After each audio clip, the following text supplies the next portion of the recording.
today, this afternoon, you're launching a new affordable EV car called at the moment the Legend.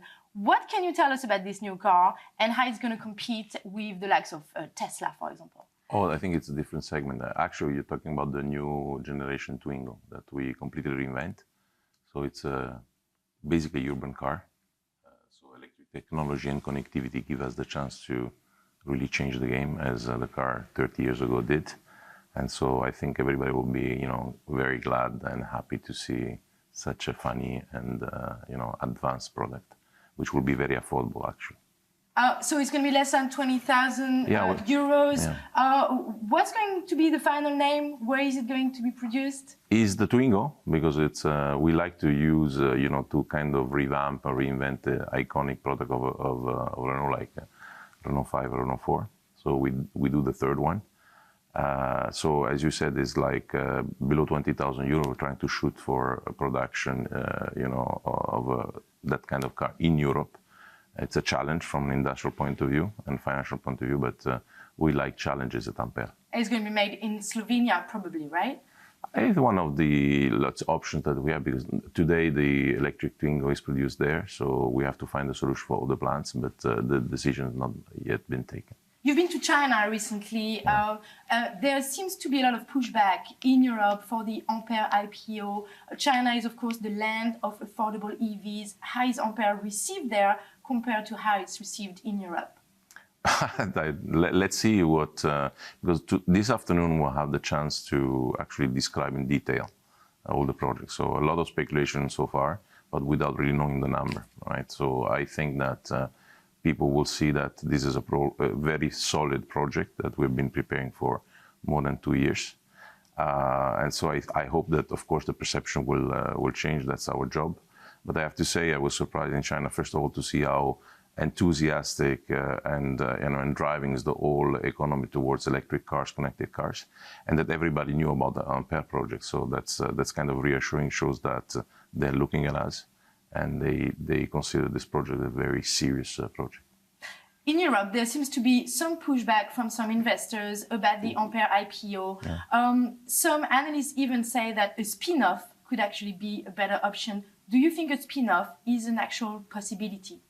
I think the option are open. We're driving towards an IPO simply because of the fact that accessing to the resources of the investors will enable us to accelerate all the plan.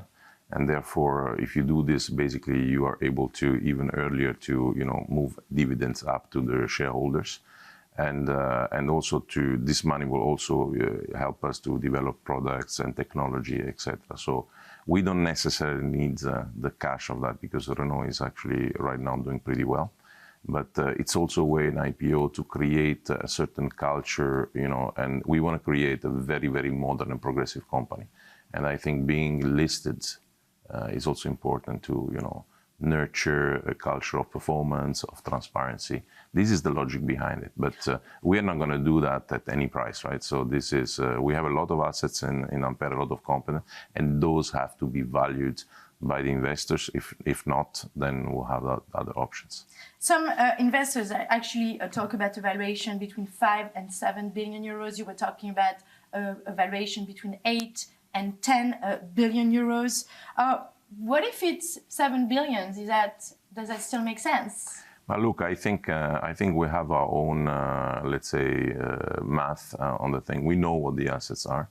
All these things that I've seen in the press is just like an estimation based actually on the information that was available. So this afternoon, people will be able to build a model based on the figures that we give. So let's wait in a few hours and then let's discuss about that. As part of the revamped alliance with Nissan, you are putting a 28% stake you have in Nissan in a French trust. Yes. How soon will you be selling that stake? Yeah, I think very soon. I mean, and we have a deal with Nissan to do it in a pretty coordinated way with them. So we don't want to create any governance, and let's say issues with them. So I think it will be a smooth process. But as we said from the beginning, we're going to use that money for other things. So we're going to gradually sell with the time the 28%. When you say very soon, when is that? Is that beginning of 2024? Yeah, possibly, yeah. Possibly in the first quarter?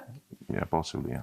Some analysts from Auto estimates that you could sell about 5% of that Nissan stake per year. Yeah. Is that a good expectation? I think we have into the deal, let's say, a construction where also for different technical reasons, you don't want to get too many, let's say, shares in the market immediately. So that kind of dimension seems to be, within the logic that how we have constructed the whole thing. So I would say, you can expect such kind of thing.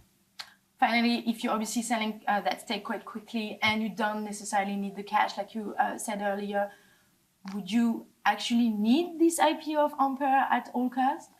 At all costs, no, that's for sure, right? But again, I think that we are all in a business where, the stock exchange is there also to, foster performance, transparency in the activity of the thing. So I think it's a good thing, to list a company, and because it means that to get there, you need to have a very, very solid case.